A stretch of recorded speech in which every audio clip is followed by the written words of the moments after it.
DAP கட்சியின் செப்புத்தே நாடாளுமன்ற உறுப்பினர் தெரேசா குக் மீது 28 புகார்கள் பதிவு செய்யப்பட்டுள்ளதாக தேசிய காவல்துறை தலைவர் தான்ஸ்ரீ ரசாருடின் ஹுசேன் தெரிவித்துள்ளார்.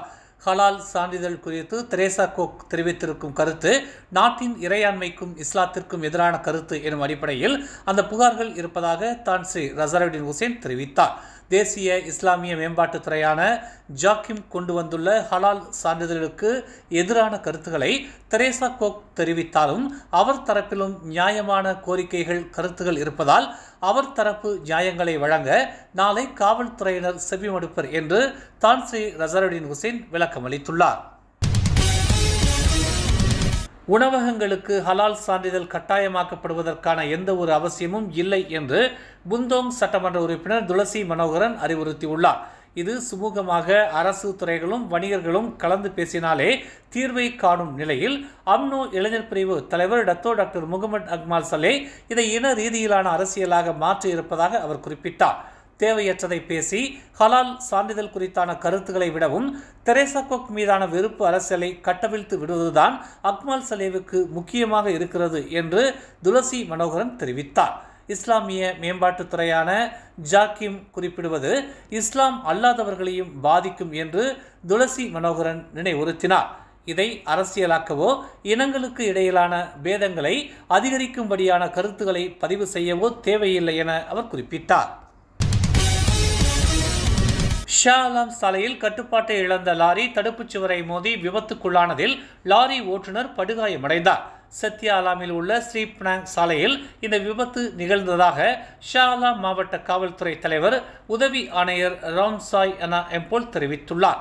முதற்கட்ட விசாரணையில் லாரியின் பிரேக் செயலிழந்ததாகவும் அடுக்குமாடி குடியிருப்பு பகுதியின் தடுப்புச் சுவரை நோக்கி 30 வயதான லாரி ஓட்டுநர் லாரியை செலுத்தியதால் மற்ற வாகனங்கள் சேதமடையாமல் தப்பியதாகவும் தெரிய வந்துள்ளது.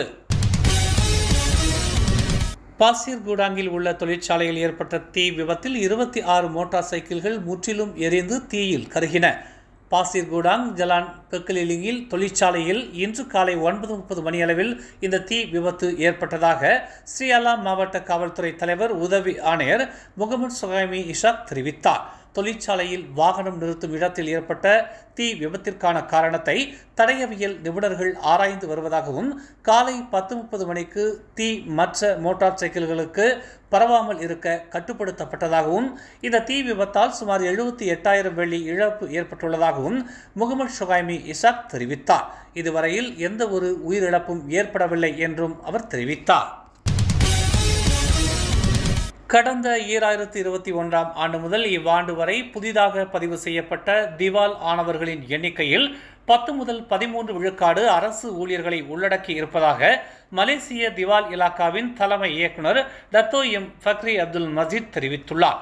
தேசிய அளவில் திவால் நிலை குறைந்து வருவதை தரவுகள் காட்டினாலும் அரசு ஊழியர்கள் மத்தியில் இந்த எண்ணிக்கை உயர்ந்து வருவது கவலை அளிக்கும் விதமாக உள்ளது என்று அவர் குறிப்பிட்டுள்ளார். அரசு அதிகாரிகள் மத்தியில் நிதியை நிர்வகிப்பதில் காணப்படும் பலவீனம் சம்பந்தப்பட்டவர்கள் மற்றும் அவர்களின் குடும்பத்தினருக்கு மட்டுமின்றி பொதுச்சேவை துறையின் சூழலுக்கும் பாதிப்பை ஏற்படுத்துவதாக அவர் கூறினார். அரசு ஊழியர்கள் திவாலாகும் பட்சத்தில் கடுமையான கடன் பிரச்சனை மற்றும் பொதுச்சேவை துறையின் தோற்றத்திற்கு களங்கம் ஏற்படுத்தியது ஆகிய காரணங்களுக்காக அவர்கள் மீது ஒழுங்கு நடவடிக்கை எடுக்கப்படலாம் என்று அவர் ஒரு அறிக்கையில் தெரிவித்துள்ளார். ஜொகூர் பாரிவில் ரசாயன துர்நாற்றத்தால் பாதிக்கப்பட்ட பகுதிக்கு அருகிலுள்ள பல பள்ளிகளின் நிலைமையை கல்வி அமைச்சு தொடர்ந்து கண்காணித்து வருவதாக தெரிவிக்கப்பட்டுள்ளது. மாணவர்கள் மற்றும் ஆசிரியர்களின் நல்வாழ்வை உறுதி செய்வதற்காக பள்ளிகளை மூட வேண்டிய அவசியம் உள்ளதா என்பது குறித்து சுகாதார அமைச்சு மற்றும் பிற தொடர்புடைய நிறுவனங்களிடமிருந்து அமைச்சு பரிந்துரைகள் மற்றும் ஆலோசனைகளை பெறும் என்று கல்வி அமைச்சர் ஃபத்லினா சிடேக் தெரிவித்துள்ளார். பள்ளி நிர்வாகிகள் கல்வி அமைச்சு வழங்கிய வழிகாட்டுதல்களில் குறிப்பிடப்பட்டுள்ள வழிமுறைகளை கடைபிடிக்க வேண்டும் என்றும் குறிப்பாக மாசுபாடு பிரச்சனைகளை கையாளும் போது இது அவசியம் என்றும் அவர் செய்தியாளர்களிடம் கூறினார். சீனா மற்றும் ரஷ்யா போன்ற பெரிய வல்லரசு நாடுகளின் மூலோபாய ஒத்துழைப்பால் மலேசியா இப்போது சிறந்த சர்வதேச அங்கீகாரத்தை பெற்றுள்ளது என்று பிரதமர் டதஸ்ரீ அன்வார் இப்ராஹிம் தெரிவித்துள்ளார். நிதி அமைச்சராக இருக்கும் அன்வார் ஆசியான், ஐரோப்பா மற்றும் அமெரிக்கா உள்ளிட்ட மலேசியாவின் பாரம்பரிய வர்த்தக பங்காளிகளுடன் இருக்கும் உறவுகளை இந்த ஒத்துழைப்பு பாதிக்காது என்று தெரிவித்தார். இன்று நடைபெற்ற பொது தனியார் ஒத்துழைப்பு மாஸ்டர் பிளான் 2030 வெளியீட்டு விழாவில் அவர் இதனை தெரிவித்தார். 80ஆம் ஆண்டுகளில் பல எழுச்சிமிக்க மாணவர்களை மொழி உணர்வோடு தரம் உயர்த்தி களம் அமைத்துக் கொடுத்த மாணவர் பண்பாட்டு விழா இவ்வாண்டு 20ஆம் மாணவர் பண்பாட்டு விழாவாக கில்லான் தெலுப்புலாய் நாவலர் மண்டபத்தில் ஞாயிற்றுக்கிழமை கோலாகலமாக நடைபெற்றது. மாணவ செல்வங்களின் கலை படைப்பில் அரங்கம் அழகானது. அத்தனை படைப்புகளிலும் திறமையின் உச்சம் தெரிந்தது. மலேசிய அரிமா சங்கத்தின் தோற்றுநரும் ஓம்ஸ் அறவாரிய தலைவருமான ஓம்ஸ் ப தியாகராஜன் தலைமையில் தேசிய ஒருமைப்பாட்டுத்துறை துணை அமைச்சர் சரஸ்வதி கந்தசாமி முன்னிலையில் நடைபெற்ற இந்நிகழ்வில் செந்தோசா சட்டமன்ற உறுப்பினர் வைவி குணராஜ், ஆசி மெட்டல் உரிமையாளர் ஆசி ராமச்சந்திரன், பண்பாட்டு விழாவின் தோற்றுநர் டாக்டர் முரசு நெடுமாறன் மற்றும் தமிழகத்தின் பிரபல பாடகர் TL மகாராஜன் உட்பட பல முக்கிய பெருமக்கள், ஆசிரியர்கள், பெற்றோர்கள் என ஏராளமானோர் கலந்து கொண்டனர். வெற்றி பெற்ற பள்ளிகளுக்கு சுழல் கிண்ணமும் வெற்றி பெற்ற மாணவர்களுக்கு வெற்றி கோப்பையும் வழங்கப்பட்டது. மேலும் செய்திகளை தெரிந்து கொள்ள தமிழ் மலர் நாளிதழை பாருங்கள்.